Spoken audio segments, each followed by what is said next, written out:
Nu ko, sveiki, draugi, sen esam tikušies. Jā, Merkurijs ir ārā, kā teikt, no savas vissliktākās pozīcijas. Varam taisīt interesantas lietas, varam šo to saprast, būs ilgtermiņā lietas no tālāk. Un kas tad notika šajā laikā? Skatāmies, kas mums ir. Trumps sēž tronī, parāda pirkstiņu uz augšu un šo to, kā teikt, dod ziņu par ietekmi Vatikānā. Un skatāmies, kas notika. Jā. Un Amerikai ir savs pāvests. Tas nav joks. Un, kā teikt, viņš ir apstiprināts, iesvētīts un tā tālāk. Viņa jaunais vārds ir Leons 14. Nu ko? Apsties, kam viņš ir līdzīgs un kāpēc Trumps sēdēja tronī? Troni simbolizē Makana Kšatra, senču tronas un tā tālāk. Apskatāmies. Voilā! Un šeit ir jā, tas ir Leons 13. Kā mazdēls izskatās, vai ne? Oi, vai viņiem tā mēdz būt? Oi, ļoti iespējams. Kāpēc tā ir Amerikā?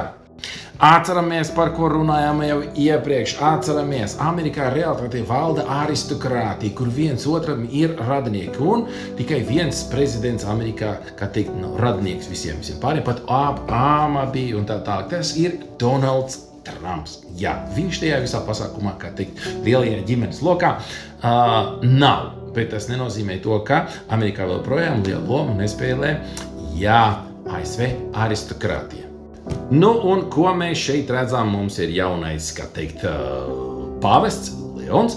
Un apskatāmies, kas tad ir saistībā ar Leonu, jeb lauvu. Un mēs redzam, ka viņam ir 3 planētas, Mēnesis, CH, Čandra, tad ir Mars un Saulīte. Jā, 3 planētas atrodas lauvas zvaigznājā, kas ir līdz ar to savā ziņā likumsakrība, kāpēc šis cilvēks izvēlēja sev vārdu Leons. Un, protams, svētajos rakstos arī ir simbols lauva. Un kā mēs, protams, lauviņu šeit redzam, tur Daniela 7.14 saucās The first was like a lion, he had eagle's wings, un Jā, visu neiesim cauri un tā tālāk. Tie, kas ir dziļāk reliģijā, mēs varam apstīties, kādi dzīvnieki bija pirms lielās apokalipses. Jūs teiksiet, Jāni, tu ko? Trumps nemazām nav tik reliģijos un tā, viņš ir viss biznesā un tā tālāk. Un šeit es vēlētu atgādināt vienu interesantu lietu. Redziet? Tas ir žurnālists James O'Keefes. Jā, viņš ir tas, kas izmeklē lielās cilvēku tirdzniecības jautājumus, pedofīlijas jautājumus, korupcijas skandālus un tā tālāk un tā tālāk. Viņš atrodas kur? Mar-a-Lago, un tas ir 24. gada janvāris. Un ko mēs redzam? Šķirs.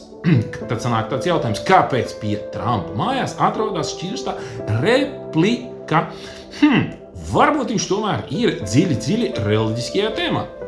Un tad mēs apskatīsimies vēl vienu istabu par un ap tēmu reliģija, simboliski, senie grieķi un tā tālāk. Jā, liela daļa no jums neko nepamanīja, bet iztulkojam šo interesanto, kā teikt,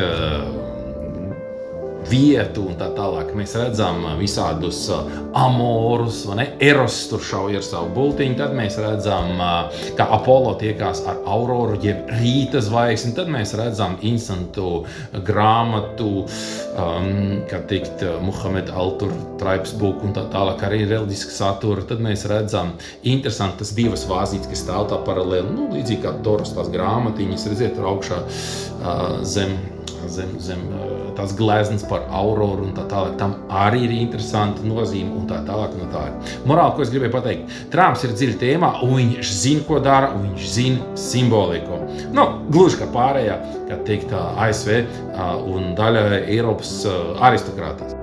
Vai Trumps zina, ka arī viņš pēc tiešā horoskopā ir lauviņi? Jā, tieši tāpēc, kā pāvestam Mars atrodas lauva zvaigznājā, viņš arī pēc tiešā horoskopa lauva un tā tālāk. Tas nekas, ka Saula atrodas mazliet citā zodiakā, kā klasiski mums ierast. Jā, pēc tiešā horoskopa Donalds Trumps ir lion, jeb lauviņa.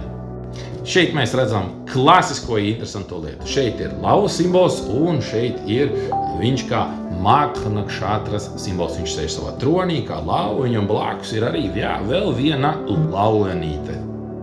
Tad, protams, uzdosim jautājums, kas tad viņam ir blakus? Jā, šāds izskatās jaunais ASV aizsardzības ministrs Hegsets. Nu ko, ir par ko mazliet padomāt par reliģisko tēmu, ne? Jā, un šeit ir interesanta lieta par to, ko rakstā. Elons Musks, Amerika ir jaunā Roma. Interesants message, vai ne? Un, protams, ko mēs redzam, ASV vicepremjeru, kurš aizbrauc uz Mīnhenu, stāstīja par uzbrukumu no islama puses, un tā, viņš atgādināja Eiropai par vērtībām, ar kādām mēs esam kopā. Un viņš sāka uzrunu Dievam, tad Dieva baušļus, kā teikt, iztirzāja un beidz ar saucās God bless you, beidz ar Dievu tiem. Tieši tāpēc liberālajā pasaulē, liberālajā Eiropā, šī viņa uzruna radīja milzīgu ko? Satraukumu. Kas tad īstenībā notiks? Morāli viena. Trumps ir dziļi reliģiskajā tēmā. Viņi cilvēki apkārt ir dziļi reliģiskajā tēmā un sanāk mums interesanta lieta. Trumps, jau principā oficiāli apvienos ap sevi rietumkristietību, pēc tam droši vien vienosies ar austrumkristietību un kopā vienosies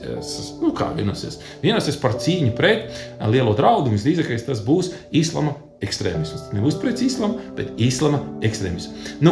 Liekat laikus, dalieties komentāru un tā tālāk. Ja tiem, kam interesē, kā jūs tiksiet cauri šiem laikiem, kas mums ir paredzēti priekšā, ejiet augšā yogastrology.com, pildiet, anketu ciet, tiekamies konsultācijā un līdz nākamajai reizei. Čau!